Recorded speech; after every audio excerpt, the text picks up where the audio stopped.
Bienvenidos al Laboratorio de Química Orgánica. Hoy estudiaremos a los carbohidratos. Los carbohidratos son compuestos de gran importancia biológica. Usualmente, cuando hablamos sobre carbohidratos, pensamos en alimentos dulces o fibrosos.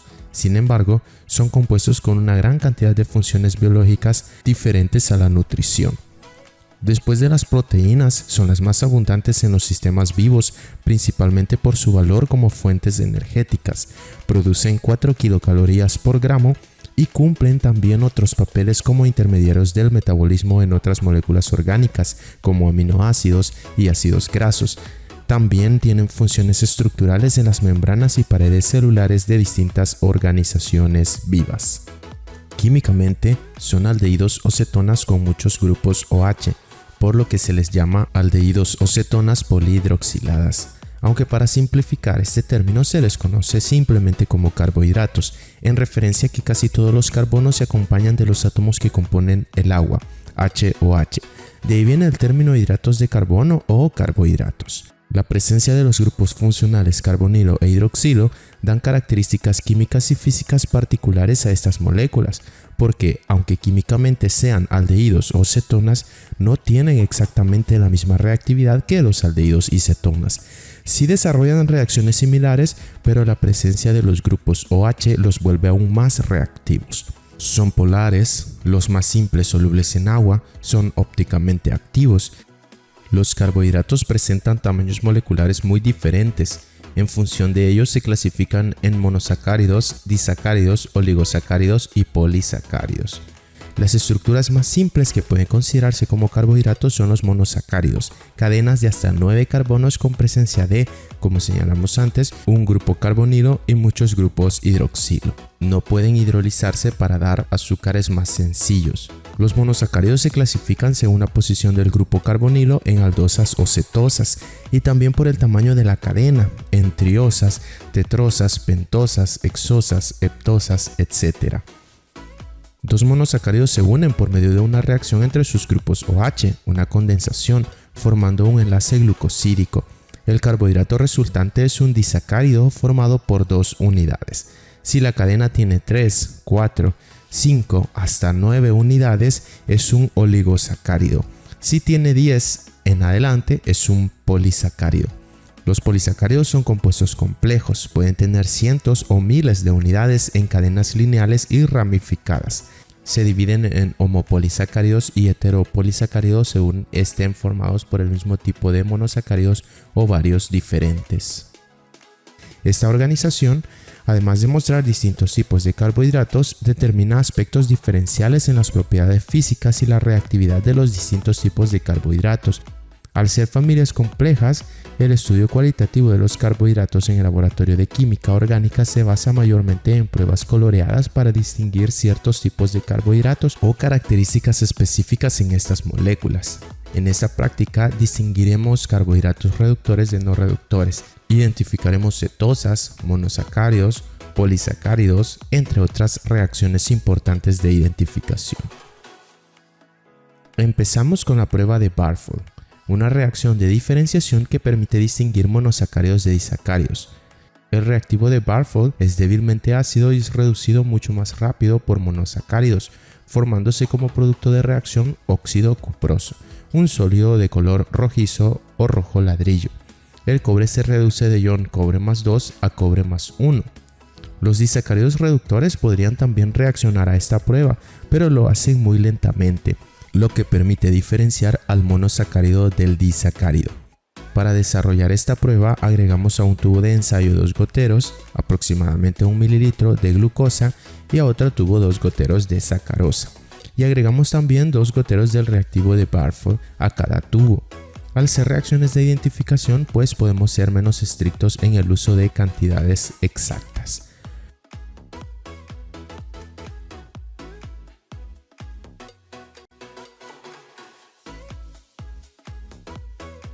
Colocamos los tubos en baño María hasta que haya reacción. Esto puede tardar un poco. En nuestro caso lo hemos tenido alrededor de 6 minutos en el baño. Por ello realizamos esta actividad al iniciar el laboratorio.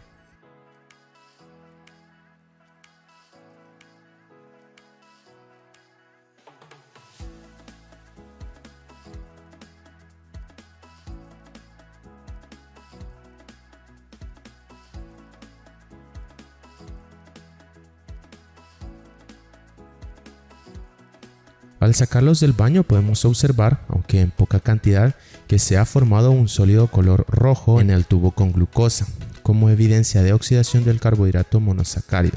El grupo aldehído perteneciente al monosacárido, que se encuentra en forma hemiacetal, se oxida pasando a ácido carboxílico, mientras la sacarosa no reaccionó. La glucosa es un monosacárido de tipo hexosa, mientras la sacarosa es un disacárido formado por unión de glucosa y fructosa. Los disacáridos también pueden reaccionar, como señalamos antes, pero de forma más lenta.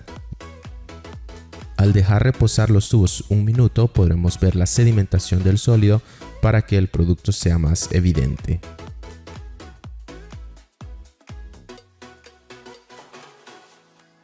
La actividad 2 es la reacción con antrona, prueba útil para diferenciar a los carbohidratos de las demás funciones orgánicas. El método de antrona consiste en la acción hidrolítica y la deshidratación de los carbohidratos por la acción del ácido sulfúrico, formando furfural o hidroximetilfurfural, compuestos que al condensarse con la antrona producen complejos coloreados.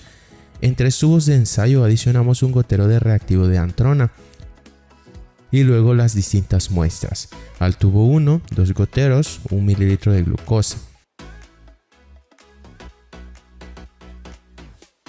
Al tubo 2, 2 goteros de sacarosa.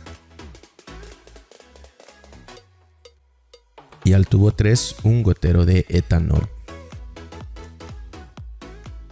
Como sabemos, la glucosa y la sacarosa son carbohidratos, mientras el etanol es un alcohol. La reacción es inmediata. Observamos un complejo verde en forma de anillo en los tubos, esto en las muestras de carbohidratos, mientras el etanol no reacciona. Algo importante con esta reacción es que es aplicada a todos los carbohidratos sin importar si son reductores o no. Además, el producto de la reacción entre la antrona y los carbohidratos es de color azul, pero como la solución de antrona tiene un tono amarillento, el color del líquido que se observa cuando se ocupan cantidades pequeñas de muestras hace que adquiera un tinte verdoso. Es una prueba general.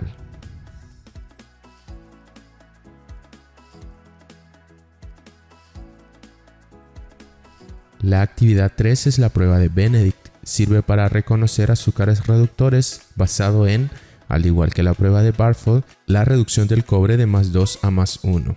La evidencia es la misma también, la formación del óxido de cobre color rojo ladrillo, pero esta reacción ocurre en medio básico débil. Tomamos 5 tubos de ensayo y adicionamos las muestras de carbohidratos, glucosa, fructosa, sacarosa, lactosa y almidón. 2 goteros, aproximadamente 1 mililitro por separado. Nuevamente, al ser pruebas de identificación, pues el uso de cantidades exactas no será tan estricto. Añadimos a cada tubo 2 goteros del reactivo de Benedict y calentamos a baño María hasta que haya reacción.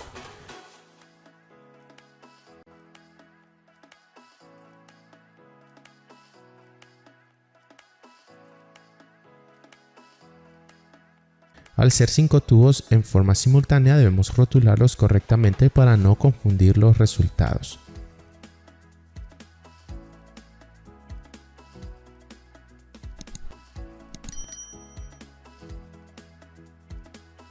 En cuestión de un par de minutos, observamos la formación del óxido de cobre en 3 muestras: glucosa, fructosa y lactosa.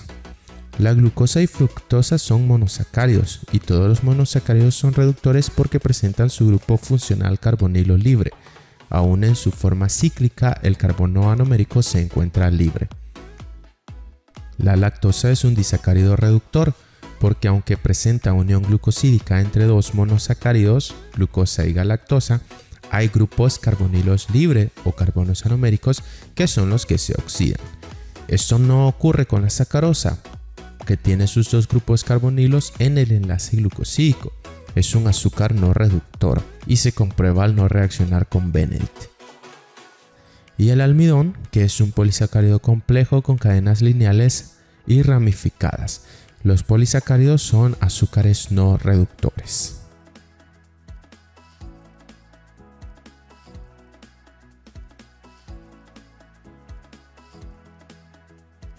La actividad 4 es la prueba de Tollens, también para identificar azúcares reductores.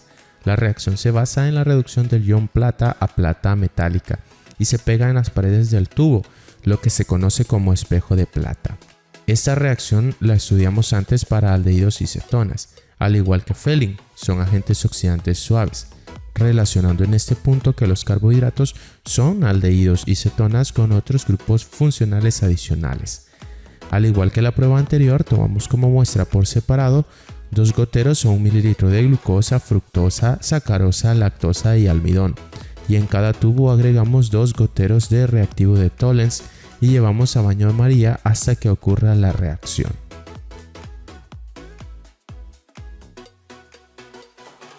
Para no confundir las muestras, agregamos primero 3 tubos, glucosa, fructosa y almidón, y después la lactosa y sacarosa.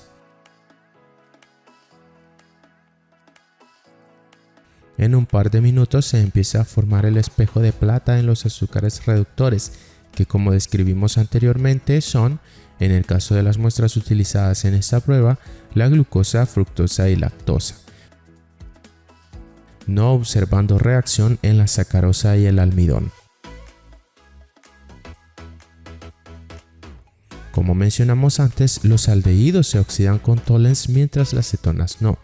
En el caso de los carbohidratos monosacáridos, las aldosas y cetosas reaccionan igual debido a la presencia de muchos grupos OH, que vuelven más reactivo al carbonilo en las cetonas. Enfatizamos nuevamente, esta prueba diferencia azúcares reductores de los no reductores.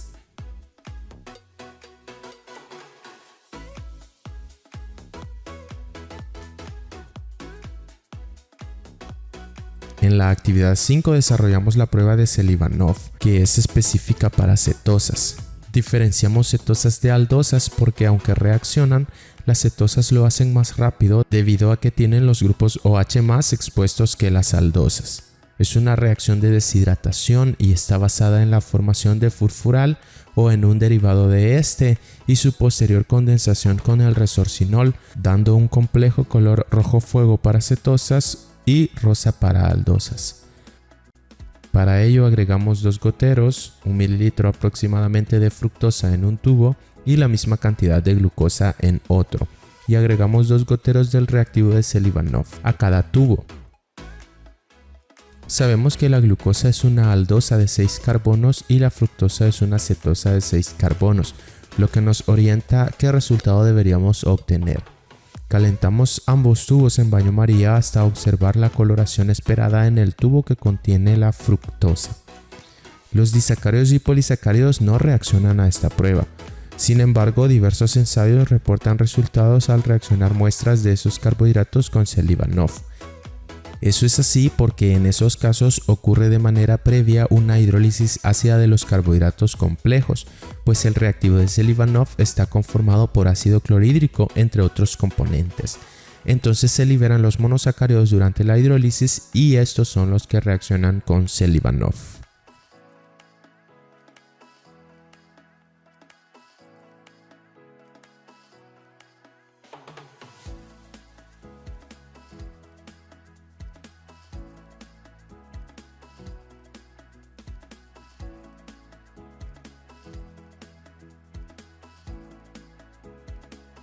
Por último, en la actividad 6 desarrollamos una reacción de hidrólisis. La hidrólisis es un tipo de reacción en el que se rompen enlaces por medio de la adición de moléculas de agua. Los carbohidratos complejos se degradan hasta monosacáridos a través de mecanismos de hidrólisis. La hidrólisis puede ser ácida o en presencia de un ácido inorgánico fuerte, alcalina y en el caso de los sistemas vivos, esta ocurre catalizada por enzimas. Así los polisacáridos, oligosacáridos y disacáridos que consumimos en nuestros alimentos son degradados hasta monosacáridos por medio de la acción enzimática. Para esta prueba tomamos como muestra el polisacárido almidón, un gotero en 2 tubos de ensayo, y a uno de los tubos agregamos 10 gotas de ácido sulfúrico concentrado y calentamos en baño María por 5 minutos.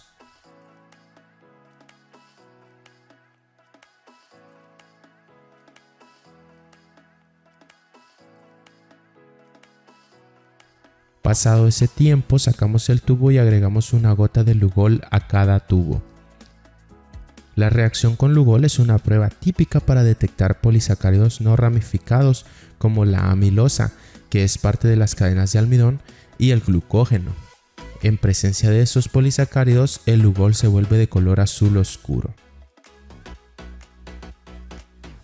Bien, al agregar Lugol a ambos tubos, observamos que en el que tenía almidón y ácido, el Lugol mantiene su coloración café, y en el que tenía solo almidón cambia a azul.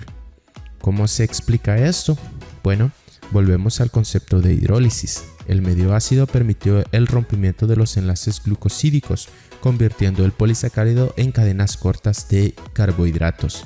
La hidrólisis pudo ser parcial o total, obteniendo monosacáridos como productos. De cualquier forma, el almidón se degradó, por ello el Lugol no lo detecta. El otro tubo, al contener almidón únicamente, pues cambia de color a azul al agregarse el Lugol, confirmando que el ácido fuerte catalizó la hidrólisis del polisacárido en el primer tubo.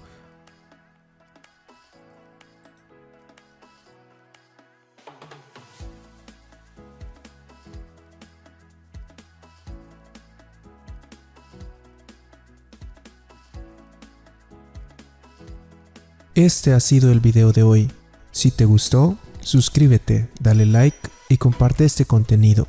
Encontrarás en nuestro canal muchos videos relacionados a la biología y ciencias afines, y en la descripción te dejamos un enlace a nuestro blog donde podrás encontrar más información.